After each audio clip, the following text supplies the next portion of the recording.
ఎర్రకోట దగ్గర చేసినటువంటి బాంబు పేలుళ్ల విషయంలో జైషే మహమ్మద్ కుట్రదాగి ఉంది. దానికి సంబంధించినటువంటి టీమే దీంట్లో పాల్గొన్నారనేటువంటిది ప్రాథమికంగా NIA national investigation agency report ఇచ్చినట్లుంది. దీనికి సంబంధించి హై అలర్ట్, దేశవ్యాప్తంగా హై అలర్ట్ కూడా ప్రకటించారు.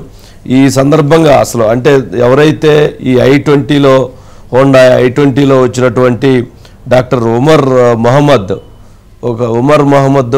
ఆ ఎర్రకోట ప్రాంతంలో 3 గంటల 19 నిమిషాలకు వచ్చి 6 గంటల 30 నిమిషాల వరకు కారులోనే ఉండి ఎక్కడి నుంచి అయితే బయట నుంచి వచ్చిన డైరెక్షన్స్ ప్రకారంగా 6:55కి అతను ఆ బ్లాస్ట్ ఇది చేయటం, అంటే తను కూడా ఆ కారులోనే చనిపోవటం, ఆత్మాహుతి దాడిలో ఇది చేయటం.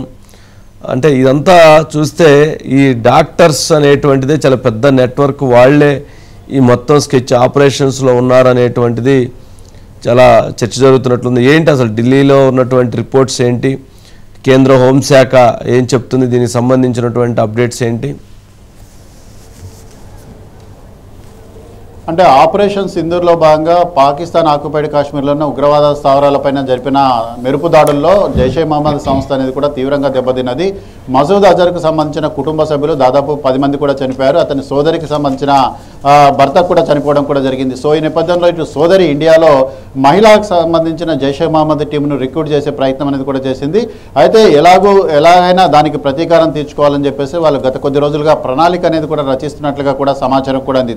ముఖ్యంగా ఈ కేసు మొత్తానికి సంబంధించి మూలం ఏంటంటే జమ్మూ కాశ్మీర్లో ఒక డాక్టర్ ఎవరైతే ఉన్నారో అతను పోస్టర్లన్నిటి కూడా వేయడం కూడా జరిగింది జైషే మహమ్మద్కు మద్దతుగా. దానికి సంబంధించి ఒక లోకల్ రిపోర్టర్ అక్కడ లోకల్ పేపర్లో దీనికి సంబంధించిన కథనాన్ని కూడా ప్రచురించారు. అప్పటి వరకు కూడా పోలీసులకు దీనికి సంబంధించిన సమాచారం అనేది కూడా తెలియదు.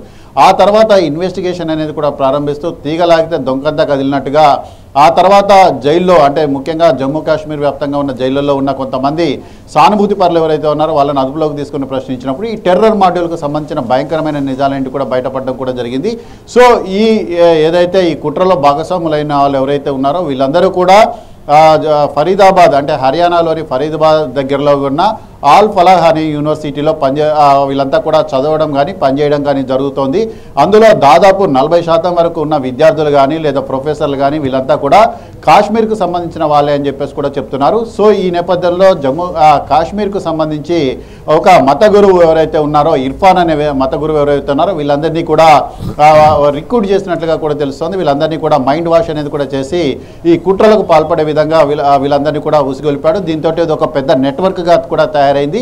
దీనికి సంబంధించి జమ్మూ కాశ్మీర్ పోలీసు ఇచ్చిన సమాచారం నేపథ్యంలో జమ్మూ కాశ్మీర్ పోలీసులు, ఢిల్లీ పోలీసులు, హర్యానా పోలీసులు పెద్ద ఎత్తున ఆపరేషన్ అనేది కూడా నిర్వహించారు. 10వ తారీఖున, అంటే నిన్న బ్లాస్ట్ జరగడానికంటే ఒక రోజు ముందుగానే ఈ ఫరీదాబాద్లో ఈ ఉమర్ మహమ్మద్ నబీ అనే వ్యక్తితో ఉన్న సహచరుడు ఎవరైతే ఉన్నారో అతన్ని అరెస్ట్ చేయడం జరిగింది. అతని దగ్గర నుంచి పెద్ద ఎత్తున పేలుడు పదార్థాలు కూడా స్వాధీనం చేసుకున్నారు. అయితే అతన్ని అరెస్ట్ చేసే క్రమంలో ఈ ఉమర్ మహమ్మద్ నబీ అనే వ్యక్తి తప్పించుకొని పోవడం కూడా జరిగింది.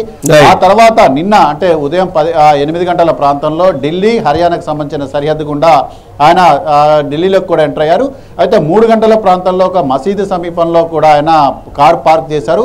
ఆ 3 గంటల 19 నిమిషాల నుంచి 6 గంటల 48 నిమిషాల మధ్య ఏం జరిగింది, అతను ఎక్కడికి వెళ్ళాడు, ఎవరిని కలిశాడు, కారులోనే ఎందుకున్నాడు, అతనికి ఏమైనా సంకేతాలు అనేవి కూడా వచ్చాయా, లేదా ఈ దాడిలో అతను ఒక్కడే పాల్గొన్నాడా అనే కోణంలో పూర్తి స్థాయిలో దర్యాప్తు కూడా జరుగుతోంది. కేంద్ర హోంమంత్రి అమిత్ షా ఈ రోజు క్లియర్ డైరెక్షన్ ఇవ్వడం జరిగింది. కేసు మొత్తాన్ని కూడా జాతీయ దర్యాప్తు సంస్థకు అప్పగించారు. ఎవరిని కూడా ఎట్టి పరిస్థితులను విడిచిపెట్టద్దు అని చెప్పేసి కూడా చెప్పారు. ఎవరినైనా సరే చేయండి, రేపటికల్లా ఒక రిపోర్ట్.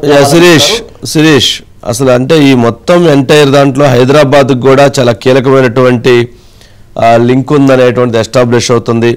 అసలు ఎవరైతే ఈ డాక్టర్స్ అందరూ కూడా రిసిన్ అనే ఒక పాయిజన్ని తయారు చేశారు, ఆ రిసిన్ అనేటువంటి పాయిజన్ని ఆముదం గింజల నుంచి ఆ పాయిజన్ తీశారనేటువంటిది, ఇది కొకైన్ కంటే కూడా 6000 రెట్లు అత్యధికంగా ఇది అత్యంత ప్రమాదకరమైనటువంటిది అనేది.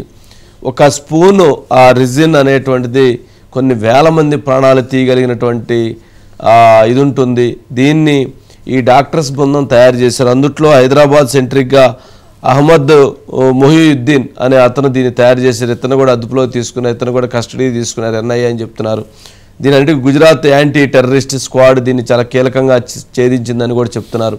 అంటే ఎంత పెద్ద నెట్వర్క్ అంటే రసాయనాలతో ఈ ప్రజలను చంపేటువంటి కుట్ర, ఈ భాగస్వామ్యం, ఇదంతా ఏంటి, అసలు ఏం జరుగుతుంది, అసలు ఢిల్లీలో దీనిపైన కేంద్ర హోంశాఖ వర్గాలు ఏం చెప్తున్నారు? అంటే ఇంత పెద్ద, అంటే ప్రజల ప్రాణాలు తీయటానికి ఇటువంటి పాయిజన్, అత్యంత దారుణమైనటువంటి ఇటువంటి పాయిజన్స్ తయారు చేసి చంపేటువంటి దీంట్లో ఏంటి, దీనికోసం రెక్కిలు కూడా నిర్వహించారు, ఎక్కడెక్కడ కలపాలి, ఎక్కడెక్కడ ఈ పాయిజన్ వదలాలనేటువంటిది కూడా జరుగుతున్న చర్చ ఏంటి, దీని మీద అప్డేట్స్ ఏంటి శిరీష్? అంటే ఆపరేషన్ సింధూర్లో జైషే మహమ్మద్ సంస్థకు పెద్ద ఎత్తున నష్టం కూడా జరగడంతో ఏ విధంగానైనా ప్రతీకారం తీర్చుకోవాలనే ఉద్దేశంతో ఈ రిక్రూట్మెంట్ అంతా కూడా చేయడం కూడా జరిగింది.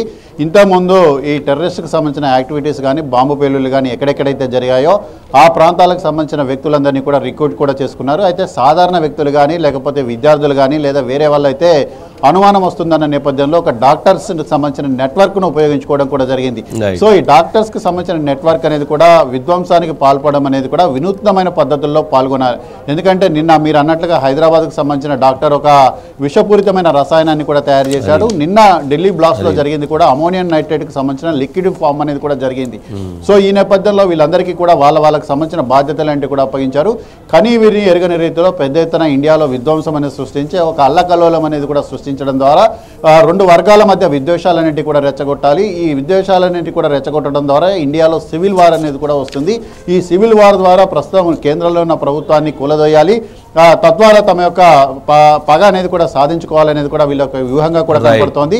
అయితే జమ్మూ కాశ్మీర్కి సంబంధించిన పోలీసులు ఇచ్చిన ఇన్పుట్ నేపథ్యంలో దేశవ్యాప్తంగా కూడా అనేక ప్రాంతాల్లో దాడులంటి కూడా నిర్వహించి సమర్థవంతంగా వాటిని అడ్డుకోగలిగారు. కానీ నిన్న ఢిల్లీకి సంబంధించిన ఒక ఇన్సిడెంట్లో మాత్రం పోలీసు దగ్గర నుంచి వాడు ఎస్కేప్ కావడం కూడా జరిగింది. సో ఈ నేపథ్యంలో అతను ఒక్కడే ఎస్కేప్ అయ్యాడా, ఇంకెంతమంది ఉన్నారనేది కూడా చూడాలి. ఈ రోజు ఈ ఆల్ ఫలాని యూనివర్సిటీకి సంబంధించిన 6 రెసిడెంట్ డాక్టర్లను కూడా అరెస్ట్ చేశారు. మిగిలిన వాళ్ళకి సంబంధించిన అరెస్ట్ అనేది కూడా కొనసాగుతూనే ఉంది. సో టోటల్ గా ఇన్వెస్టిగేషన్ అనేది కంప్లీట్ అయితే ఈ పెద్ద నెట్వర్క్, దీనికి సంబంధించిన మూలాలన్నీ కూడా బయటకు వచ్చే అవకాశం కూడా ఉంది. రైట్.